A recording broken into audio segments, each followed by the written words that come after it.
Now let's discuss more of these headlines in simple keywords with Adam joining us via Zoom. Good morning, Adam. Good morning, Lena. Happy Wednesday. Happy Wednesday. This one is kind of zipping by. Yeah, it certainly has been these 3 days have flown past, certainly. You like how I have the answer like in the question. It's not really a question. Decide how you feel. Yeah, caught me off guard there a little bit, but certainly has been a quick week so far. All right, a busy news week as always. Let's get started on our first key word. President Yoon has addressed a deepening military partnership between Pyongyang and Moscow. This is our first pick of the day. Yoon-Zelenskyy talks. So President Yoon spoke with the Ukrainian President Volodymyr Zelenskyy about North Korea's deployment of troops to Russia and their possible involvement in the Ukraine conflict. So what did they discuss in detail? Right, so Yoon said the South Korean government will not ignore the military alliance between Russia and North Korea, which he said threatens Korea's security. He added that they would closely monitor the situation and respond in stages. Yoon expressed concern over Russia potentially sharing advanced military technology with North Korea. And he emphasized that if Pyongyang, which has not experienced modern warfare since the Korean War, gains combat experience in Ukraine, it could significantly impact South Korea's security by equipping its military with new skills. He also highlighted North Korea's deployment of special forces to Russia as a dangerous and unprecedented move. He urged close communication and coordination between Seoul and Kyiv to address the issue. And he added that Korea had sent delegations to NATO, the EU, and Ukraine to share information on North Korea's actions with allies, hoping for increased cooperation and information sharing between Korea and Ukraine. Zelenskyy thanked South Korea for its support and its decision to send a delegation to Kyiv. He noted that the deployment of North Korean troops to Ukraine seems imminent, marking a new phase in the war. He committed to continued cooperation with allies to counter this threat and promised expanded communication with Seoul. Both leaders also strongly condemned North Korea's provision of military support and troops to Russia. They agreed to pursue strategic discussions to counter these actions, with Zelenskyy planning to send a special envoy to South Korea soon. The South Korean government will continue supporting Ukraine through the so-called Ukraine Peace Solidarity Initiative, covering security, humanitarian and reconstruction aid. Seoul also plans to work with allies to explore additional support for the Ukrainian people. All right, on a related note, let's move on to our second keyword of the day. Deployed to combat.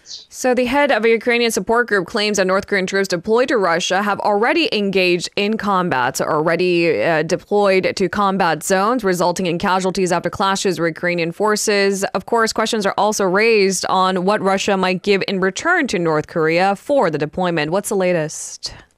Right, so reports have emerged that North Korean soldiers clashed with the Ukrainian army on Friday. That reportedly happened in the Ukraine-controlled Kursk region of Russia. This is according to Jonas Oman, the head of the Lithuanian NGO Blue Yellow. The organization has been assisting Ukrainian troops since 2014 and has first-hand access to information on the front lines. Now, according to Oman, all North Korean soldiers were killed except one survivor who carried documents identifying him as a Buryat. Now, the Buryats are a native ethnic group from Russia's Buryatia region near Mongolia. They are of Mongolian descent. This has led to speculation that Moscow might be issuing Buryat IDs to North Korean soldiers to disguise them as Russian citizens. Now, Oman also claimed that signs of North Korea's involvement in the war had been evident actually 6 months ago, including training with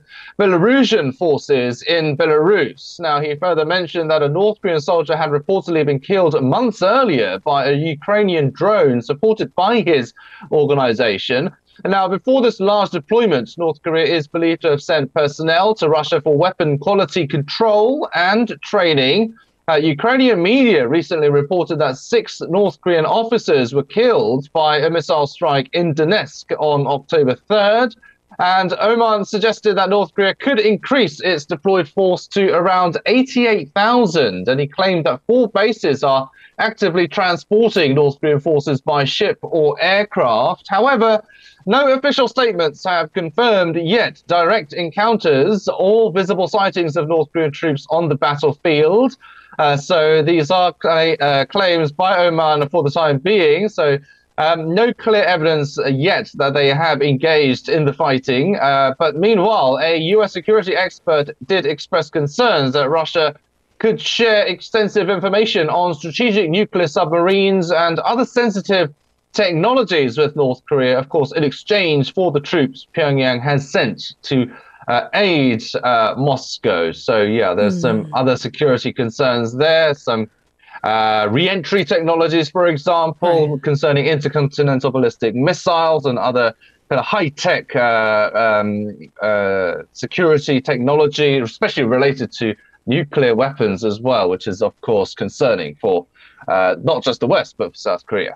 All right, we'll keep close tabs on that story. In the meanwhile, in domestic news, this is one of the major talking points. President Yoon reaffirming that the four major reforms in healthcare, pension, labor, and education are still a priority. Our third keyword of the day.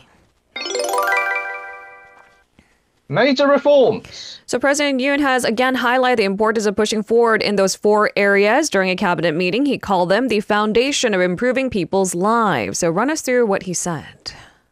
Right, so he said the goal of these reforms is to foster a society where people can access quality healthcare, enjoy work-life balance, and have financial security in retirement. He stressed that without structural reforms across society, the quality of life and the nation's future are at risk. And he urged for a comprehensive review of progress in these four areas over the next 2 months. He directed his administration to clarify which tasks can be completed this year, making sure the results are communicated clearly and meaningfully to the public.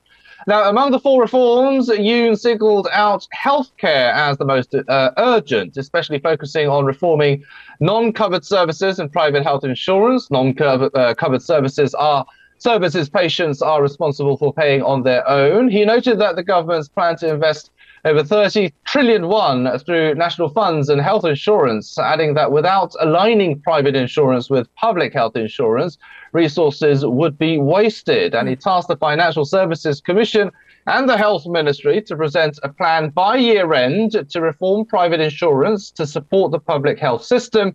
And he also emphasized the importance of the first healthcare reform phase, which helped transform tertiary hospitals. He noted that 18 hospitals, including Asan Medical Center, have joined, and he encouraged more hospitals to participate to reduce over-reliance on resident doctors, especially in the face of resident doctors resigning en masse at the moment. Now, regarding education, you discussed plans to merge kindergartens and daycare centers.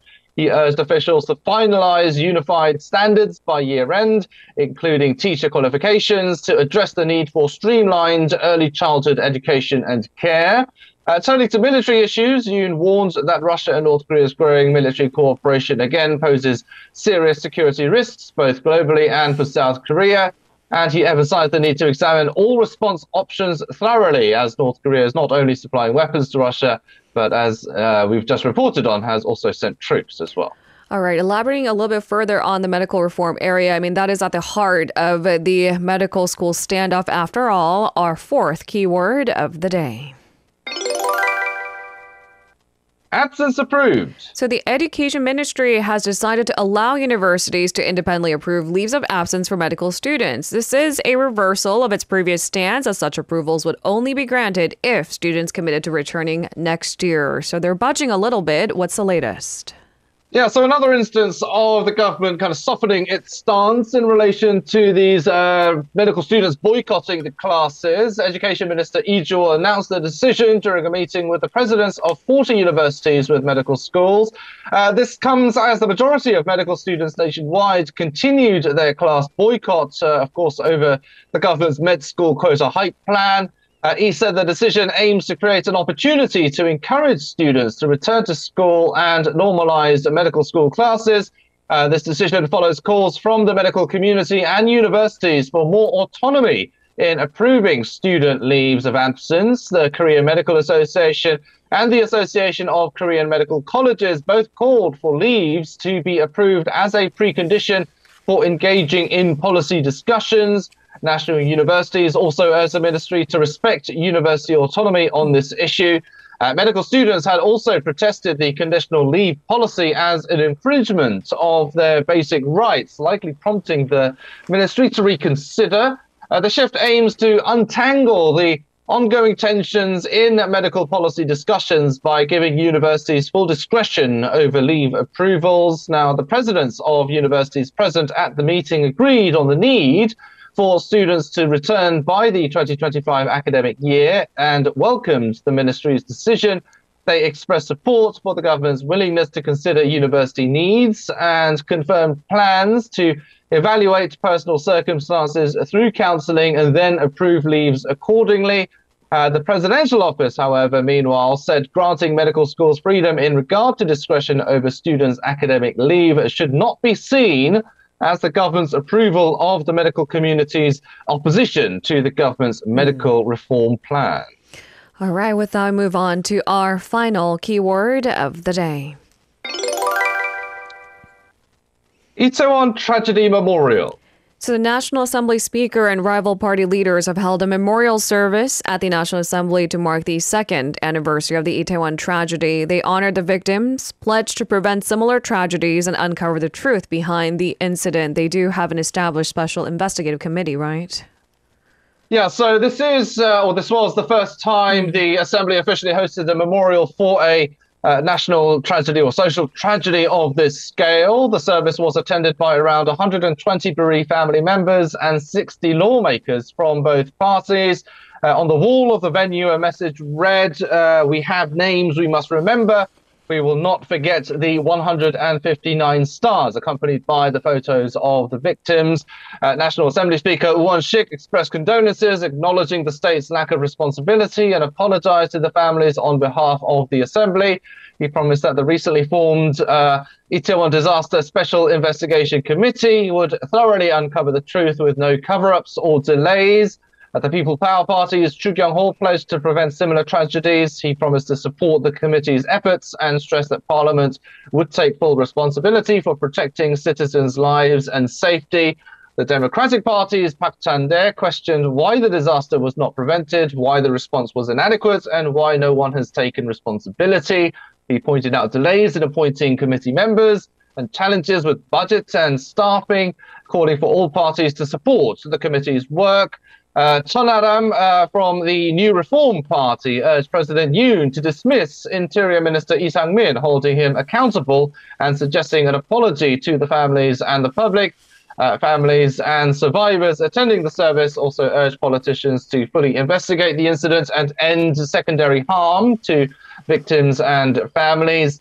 A representative of the bereaved families emphasized the need for parliamentary support for the committee as well.